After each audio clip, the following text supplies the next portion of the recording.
everyone, this is me Ritu. Welcome to Simplified Nursing, and today we are going to talk about fundal height. Nursing को licence दिइराख्नु भएको छ, एन्क्लेट series pass छ भने BSc nursing पढिराख्नु भएको छ भने यो चाहिँ एकदमै इम्पोर्टेन्ट क्वेसन हो। फन्डल हाइट आउँछ कि आउँछ एमसीक्यू मा है। अब यो फन्डल हाइट भनेको के हो? फन्डल हाइट भनेको चाहिँ distance from top of the uterus to pubic bone. चाहिँ distance from the top of the uterus जसलाई चाहिँ हामीले फन्डस भन्छौँ, त्योदेखि प्युबिक बोनको चाहिँ डिस्टेन्सलाई हामीले फन्डल हाइट भनेर भन्न सक्छौँ। युटेरस भनेको चाहिँ एउटा ऊन हो जहाँ चाहिँ बेबीले ग्रो गर्छ, बेबीको इम्प्लान्टेसन हुन्छ, बेबीको ग्रोथ हुन्छ भने चाहिँ त्यसलाई चाहिँ हामीले युटेरस भनेर भन्न सक्छौँ। यसको डिफ्रेन्ट फङ्सन हुन्छ लाइक इम्प्लान्टेसन, प्रेग्नेन्सी, मेन्सुरेसन। फन्डल हाइटलाई चाहिँ युजुअली हामीले किन मेजर गर्छौँ होइन? यसको पर्पस चाहिँ के हो? यसको पर्पस के हो भनेपछि चाहिँ whether the baby is growing properly or not, बेबीको ग्रोथ जसरी हुनुपर्ने, जहाँ हुनुपर्ने त्यति बेबीको ग्रोथ भइरहेको छ कि छैन भनेर चाहिँ यो फन्डल हाइटले चाहिँ डिटेक्ट गर्छ। अब चाहिँ हामीले कति कति विक्समा चाहिँ फन्डल हाइट कति हुन्छ भनेर चाहिँ हेर्छौँ। त्योभन्दा अगाडि चाहिँ म के भन्न चाहन्छु भनेपछि चाहिँ युजुअली हामीले फन्डल हाइट चाहिँ सेन्टिमिटरमा मेजर गर्छौँ है। सपोज लेट्स टेक एक्जाम्पल है, 20 विक्स छ है, यहाँ 20 यो चाहिँ सबै विक्स हो। 20 विक्स छ भने चाहिँ फन्डल हाइट कति भयो भने चाहिँ 20 सेन्टिमिटर भनेर भन्न सक्छौँ है। तर यो 20 सेन्टिमिटर नै एक्ज्याक्ट हुन्छ भन्ने छैन। कहिलेकाहीँ 2 देखि 3 सेन्टिमिटर स्मलर और लार्जर पनि हुनसक्छ है। 20 विक्स भनेको 20 सेन्टिमिटर, 24 विक्स भनेको चाहिँ 24 सेन्टिमिटर भनेर बुझ्न सक्छौँ। But I have already said you that the value might vary. 2 देखि 3 सेन्टिमिटर तलमाथि चाहिँ हुन सक्छ। सो 12 विक्स र 16 विक्स चाहिँ प्राय फन्डल हाइट त्यति युजफुल हुँदैन, किनभने त्यति बेला चाहिँ फन्डल हाइट हाम्रो अम्बिलिकसको तलै हुन्छ, पेल्भिक क्याभिटीतिरै हुन्छ, सिम्फाइसिस प्युबिसतिर हुन्छ। So that is not that much useful, त्यति चाहिँ युजफुल हुँदैन है फन्डल हाइट त्यति बेला चाहिँ। सो 12 विक्समा के भन्यौँ हामीले सिम्फाइसिस प्युबिसको माथि हुन्छ। 12 विक्स पछि 20 विक्समा जानु। 20 विक्समा चाहिँ umbilicus that is belly button हुन्छ नि, हाम्रो बेली बटन, त्यो बेली बटनसम्म चाहिँ 20 विक्समा आइपुगेको हुन्छ। सो 12 विक्समा एबोभ सिम्फाइसिस प्युबिस, 20 विक्समा at umbilicus which can be called as belly button. So 16 विक्समा कहाँ हुन्छ भने चाहिँ यो र योको बिचमा, that is between symphysis pubis and umbilicus. यसरी याद गर्न सक्नुहुन्छ। सेन्टिमिटरको कुरा बुझिहाल्नु भयो होला, मैले हजुरहरूलाई इक्जाम्पल पनि दिएर सम्झाइसकेको छु।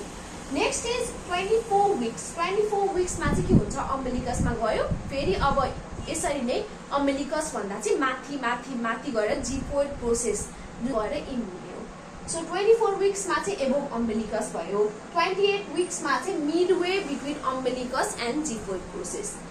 जिफोइड प्रोसेस भनेको के हो? स्टर्नम, ब्रेस्ट बोनको चाहिँ लोएस्ट पार्टलाई चाहिँ हामीले जिफस्टेर्नम भनेर भन्छौँ है। त्यो जिफस्टेर्नमको बिचमा मिडवे बिट्विन अम्बिलिकस एन्ड जिफस्टेर्नममा चाहिँ हुन्छ 28 विक्समा। त्यसपछि 36 विक्स। 36 विक्समा चाहिँ जहाँ जिफस्टेर्नम द्याट इज ब्रेस्ट बोनको लोएस्ट सेगमेन्टमा गएर चाहिँ इन हुने हो। त्यसपछि चाहिँ के हुन्छ भने चाहिँ 37 देखि 40 विक्समा चाहिँ के हुन्छ भने चाहिँ regression of fundal height about 4 centimetre. तर किन होइन? यहाँसम्म त अब यहाँ 20 विक्सदेखि स्टार्ट भयो, त्यसपछि त माथि माथि माथि गइरहेछ। तर यो 37 देखि 40 विक्समा चाहिँ किन अचानक डिसेन्ड भयो त? रिग्रेसन किन भयो त?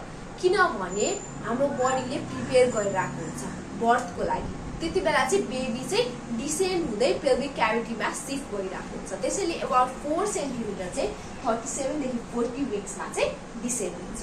I hope you are clear about fundal height. यो चाहिँ बिफोर बर्थको बेला हो है, जब चाहिँ प्रेग्नेन्सी स्टार्ट हुन्छ बिफोर बर्थको बेला चाहिँ फन्डल हाइट यस्तो हुन्छ।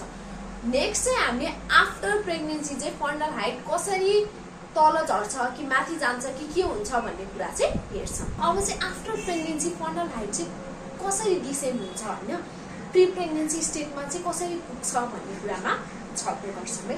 सुरुमा चाहिँ 1 आवर आफ्टर बर्थ होइन। अब 1 आवर आफ्टर बर्थमा चाहिँ फन्डल हाइट कहाँ हुन्छ भने चाहिँ at the level of umbilicus, जुन चाहिँ हाम्रो प्रेग्नेन्सीको बेला 20 विक्समा थियो, एट द लेभल अफ अम्बिलिकसमा। सो यो चाहिँ एकदमै धेरै हजुर लाइसेन्स प्रिपेयर गरिराख्नु भएको छ एन्ट्लेक्समा चाहिँ एकदमै धेरै सोधिने क्वेसन भनेको चाहिँ 1 आवर आफ्टर बर्थ चाहिँ कहाँ हुन्छ फन्डल सो अम्बिलिकस अनि फन्डल हाइट चाहिँ कति सेन्टिमिटरले डिक्रिज हुँदै जान्छ भनेको चाहिँ 24 आवरमा फन्डल हाइट चाहिँ 1 सेन्टिमिटर पर डे 48 आवर भयो भने चाहिँ 2 सेन्टिमिटर घट्यो भनेर चाहिँ बुझ्न सक्छौँ नेक्स्ट इज 7 डेज 7 डेजमा चाहिँ कहाँ हुन्छ भने चाहिँ सिम्फाइसिस प्युबिसमा हुन्छ सिम्फाइसिस प्युबिस भनेको चाहिँ एउटा जोइन्ट हो which is located in front of pubic bone next 10 डेजमा चाहिँ non palpable because it's inside pelvic cavity यो युटेरसलाई चाहिँ अब हुन्छ नि प्री प्रेग्नेन्सी स्टेजमा जान चाहिँ कति टाइम लाग्छ भनेर एमसिक्यूमा सोधिरहेको हुन्छ त्यो भनेको चाहिँ 6 weeks That was all. Please don't forget to like, share and subscribe to my channel that is Simplify Nursing. Bye.